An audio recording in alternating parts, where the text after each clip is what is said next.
बोल श्री बांके बिहारी लाल की जय। जय जय श्री राधे, जय जय श्री राधे, जय जय श्री राधे श्याम। हे श्री ठाकुर जी महाराज, आज का ये पावन समय देने के लिए आपका हृदय से धन्यवाद। हे प्रभु, जीवन के जितने भी पल हैं प्रभु, हर वक्त हम आपका ध्यान कर सके। कैसा भी समय हो, कितने भी कष्ट क्यों ना आए प्रभु, आप हमें हमेशा संभालिए, क्योंकि ये जीवन नैया, इसकी डोर हम आपको समाते हैं प्रभु। आपके हाथ में है प्रभु हमारे घर की डोर, हमारे परिवारों की डोर। बोल श्री बांके बिहारी लाल की जय। बहुत सुंदर एक कथा आज मन हुआ आप सबके साथ शेयर की जाए। एक ब्राह्मण परिवार में एक छोटी सी पुत्री है, अभी वो सिर्फ 5 वर्ष की है। नाम है उस पुत्री का कर्मा। क्या नाम है? कर्मा। पिता जो है वो श्री ठाकुर जी को नित्य स्नान करा के, वस्त्र आदि करा के प्यार से भोजन का भोग लगाते, बड़े प्रेम से भोजन का भोग लगाते। पुत्री भी बड़े प्रेम से अपने पिता की मदद करती, पिता को जो चाहिए ला के देती। पिता का जो कार्य था वो जगह जगह, कहीं कथा करना, कहीं हवन करना, किसी ने किसी मंगल कार्यों में बुलाया तो वहां जाके मंत्रोच्चारण करना, समस्त कार्य जो एक ब्राह्मण के लिए बने हैं, समस्त कार्य करता। एक दिन पुत्री ने कहा, पिताजी आप ये सब क्या करते हैं? तो पिताजी ने कहा, पुत्री कर्मा, मैं नारायण को भोग लगाता हूँ, क्योंकि सब कुछ ये श्री हरि के द्वारा ही तो हमें मिला है। पुत्री बड़ी प्रसन्न हुई, उसी प्रसन्नता के साथ पिता की मदद करती। एक दिन पिता ने कहा, पुत्री मेरा बड़ा मन है कि मैं तीर्थ घूम के आऊं, 3-4 दिन के लिए कहीं घूम कर आऊं। लेकिन चिंता इस बात की कि मेरे जाने के बाद मेरे ठाकुर जी को भोग कौन लगाएगा। देखिए, पिता को ये चिंता नहीं कि मेरी पुत्री कैसे खाना खाएगी, पिता को ये चिंता है कि मेरे श्री ठाकुर जी को भोग कौन लगाएगा। पुत्री कहती है, पिताजी आप निश्चिंत होकर तीर्थ पे जाएं, जैसा आप रोज भोग लगाते हैं मैं भी कोशिश करूंगी कि उस प्रकार श्री ठाकुर जी को हृदय से भोग लगा पाऊं। पिता ने कहा, ठीक है पुत्री। पिता चल दिए।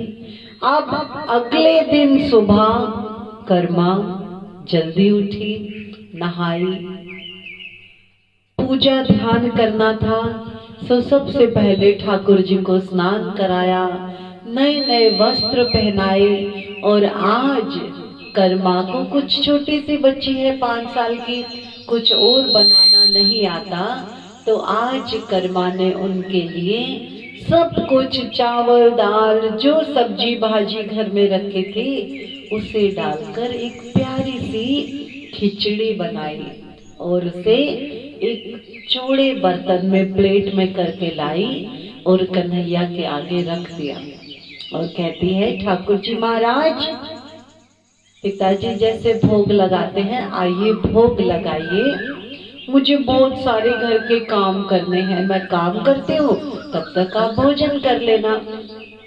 और ऐसा कह के अपने नित्य व्रती के कार्यों में लग गई कर्मा। दोपहर का वक्त जब कार्य करती करती सामने आई मंदिर के, जहाँ श्री ठाकुर जी का विग्रह मौजूद। वहां देखा अभी खिचड़ी वैसे ही रखी है, वैसे ही रखी है। तो कहती है, ठाकुर जी मैं अपने पिता की तरह आपको भोग नहीं लगा पाई ना, इसलिए आप इस भोग को स्वीकार नहीं कर रहे। आपको पता है मैंने सुबह से जल तक नहीं पिया, और जब तक आप भोग नहीं लगाएंगे अब मैं कुछ खाऊंगी भी नहीं। और इतना कह के श्री ठाकुर जी के सामने कर्मा 5 साल की बच्ची बैठ गई, उनके चरण दबाने लगी। आइए ना ठाकुर जी, पिताजी तो 3-4 दिन में आएंगे, तो क्या आप भूखा रहेंगे? और भूखा रहेंगे तो सोच लीजिए, अगर आप भूखा रहेंगे तो मैं भी भूखी रहूंगी, पानी भी नहीं पीऊंगी, जल को अपने मुख तक नहीं लेकर जाऊंगी। कन्हैया आज बड़े प्रेम से कर्मा को देख रहे हैं, उसका निश्चल प्रेम देख रहे हैं, और कर्मा के आंसू बहने लगे। उन अश्रुओं को पोंछने के लिए, क्योंकि कर्मा के मन में सिर्फ क्या लालसा है कि मुझे श्री ठाकुर जी को भोग लगाना है, श्री ठाकुर जी को भोग लगाना है। तो रोते रोते उसने महसूस किया कि कोई 2 हाथ आए जो उसके आंसू पोंछ रहे हैं। आंसू आंख खोले तो श्री ठाकुर जी का विग्रह। बोल श्री ठाकुर जी महाराज की जय। प्रणाम करके बोली, क्यों इतनी देर लगाई आपने? क्या मेरी पूजा में कोई कमी थी?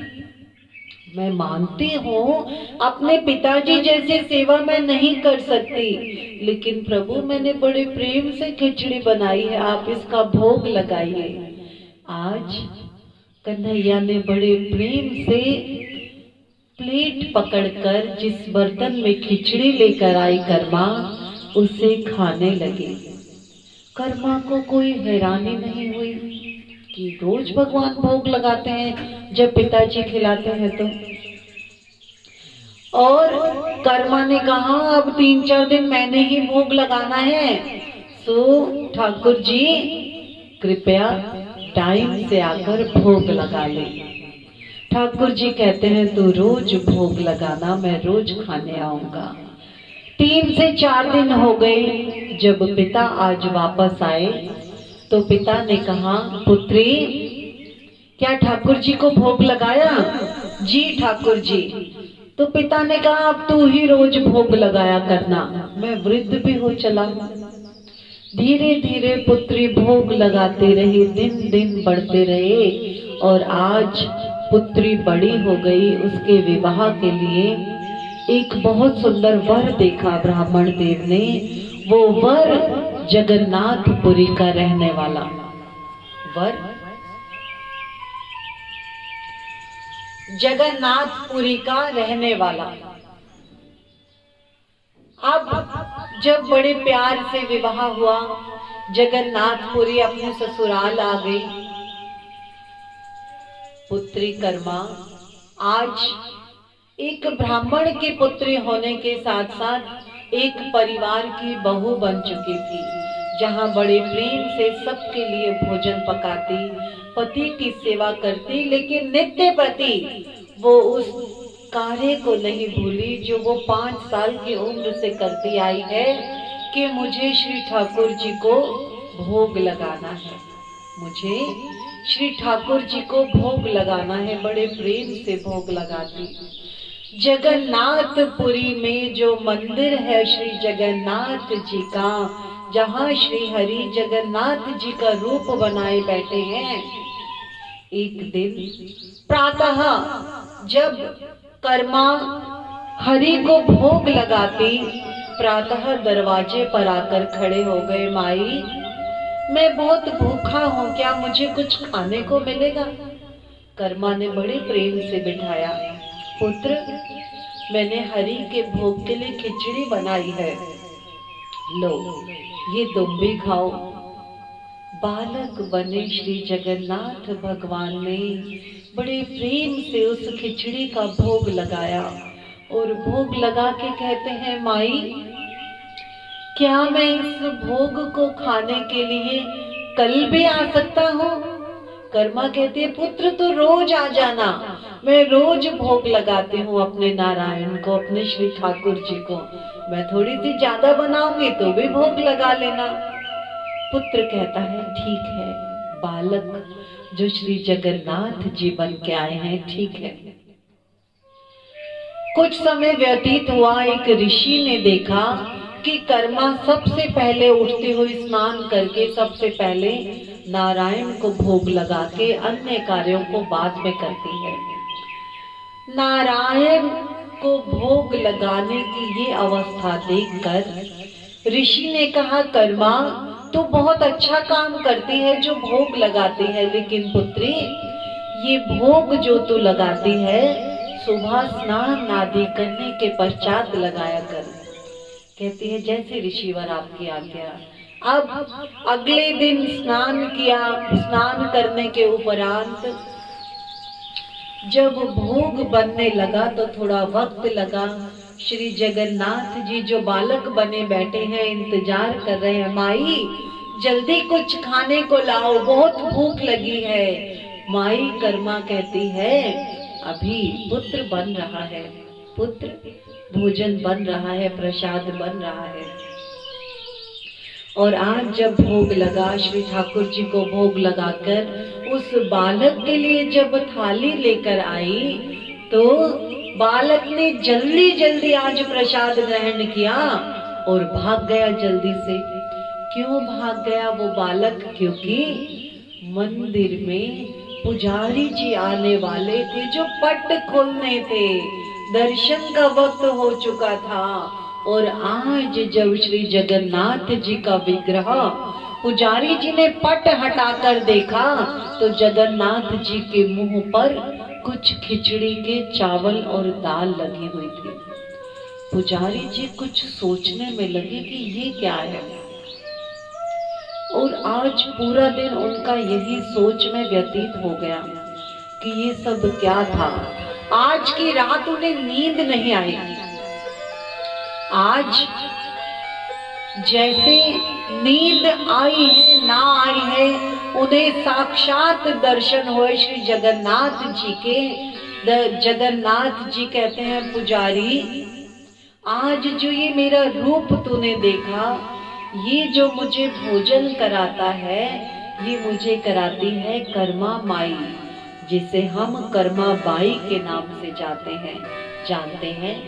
कर्मा माई मुझे भोग लगाती हैं। पहले तो वो रोज नियम से जल्दी भोग बनाती थी, लेकिन जब से ऋषि ने कहा कि स्नान आदि करके भोग लगा तो मैं रोज भोजन करने में विलंब हो जाता है मुझे। इस वजह से आज मैं जल भी ग्रहण ना कर सका और अपने मुख को साफ ना कर सका। पुजारी एकदम से ऐसा दृश्य देखकर कांप गया। पुजारी कांप गया ऐसा दृश्य देखकर।